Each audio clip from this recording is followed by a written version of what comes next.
M Q M کا حکومت میں شامل ہونے سے پہلے اور حکومت میں شامل ہونے کے بعد بھی ایک نکاتی ایجنڈا ہے. وہ ایک نکاتی کیا ہے کہ لوکل گورنمنٹ کو مضبوط کر دیا جائے. Article 140A of the constitution says کہ پولیٹیکل ایڈمنسٹریٹو اور فائنینشیل میٹر جتنے ہیں اس کو ڈیوالو کریں تمام پروونسز. یہ 18ویں ترمیم میں ہوا تھا 2010 میں, لیکن آج 15 سال گزرنے کے باوجود کسی بھی صوبے نے جو پولیٹیکل ایڈمنسٹریٹو اور فائنینشیل میٹرز ہیں ان کو ڈیوالو کر کے لوکل گورنمنٹ کو مضبوط نہیں کیا. NFC کے ذریعے ہزارہ ارب روپے صوبوں کو ملتے ہیں اور وہ صوبوں میں ہی پارک ہو جاتے ہیں.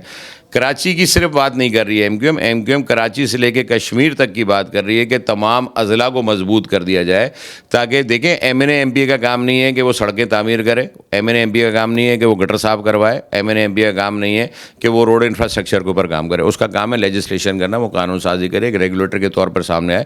یہ سارے قوانین دنیا بھر میں لوکل گورنمنٹ کو مضبوط کرنے کے لیے بنائے جاتے ہیں.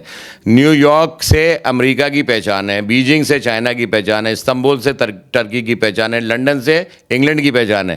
لیکن کراچی جب پہچان بن رہا تھا پاکستان کی 2005 سے 10 کا ٹائم تھا وہ, اس کے بعد یہ ٹائم ختم ہوتا چلا گیا اور آج ہم ورسٹ لیونگ سٹیز میں ہیں دنیا بھر میں. تو پاکستان میں مضبوط ضلع جب تک نہیں ہوں گے, وہاں کا لوکل ریزیڈنٹ جو یو سی کا رہنے والا وہ با اختیار نہیں ہوگا, تو ان تمام اضلاع میں کام نہیں ہو سکتا. صرف کراچی حیدرآباد کا مسئلہ نہیں ہے, یہ پورے بلوچستان کا, کے پی کا, پنجاب کا, سندھ کا مسئلہ ہے. سندھ کے وہ اضلاع جو کمبر شہداد کوٹ ہے, وہ جو رتو ڈیرو ہے, وہ جو دادو ہے, وہ جو مورو ہے, اس کی یوسیوں کا حال دیکھا آپ نے؟ کوئی ماڈل یو سی نہیں ہے. اس پورے 17 سال کے عرصے میں ایم کیو ایم نے آواز لگائی ہے کہ بھائی کوئی شہر کے لیے, کسی شہر کے, سندھ کے شہر کے لیے پیپلز پارٹی آواز لگائے, کام کرے, نہیں کیا. تو ہم یہ آرٹیکل میں ترمیم لے کے گئے اور ہم نے حکومت وقت سے یہ بات منوائی اور ایگریمنٹ سائن کروایا کہ ہم آپ کا اتحادی تب بنیں گے جب آپ ہمارا ایک ایجنڈا آرٹیکل 140 کی تشریح اور پورے پاکستان کے اضلاع کو امپاور کریں گے.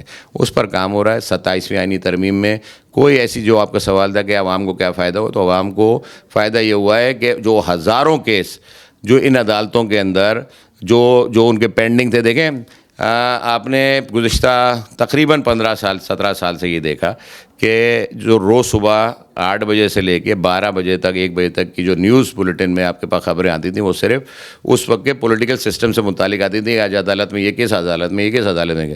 لیکن 15 سال سے جن کی اپیلیں دائر ہیں, جن کے معاملات عدالتوں کے اندر پینڈنگ تھے کہ ان کے مسئلے حل ہو جانے چاہیے تھے, کسی کے پراپرٹی کا مسئلہ تھا, کسی کے قتل کے دیت کا مسئلہ تھا, کسی کے قصاص کا مسئلہ تھا, کسی کا جاب کا مسئلہ تھا, یہ سب مسئلے پیچھے چلے, پس پش ڈال دیے نا, اور صرف پولیٹیکل فیصلے ہو رہے تھے.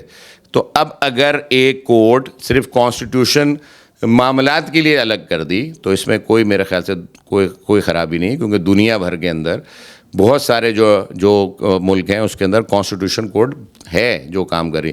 تو اس کو سیاست کی نظر نہیں ہونا چاہیے, وہ صرف کانسٹیٹیوشنل ایشوز کو دیکھے گی.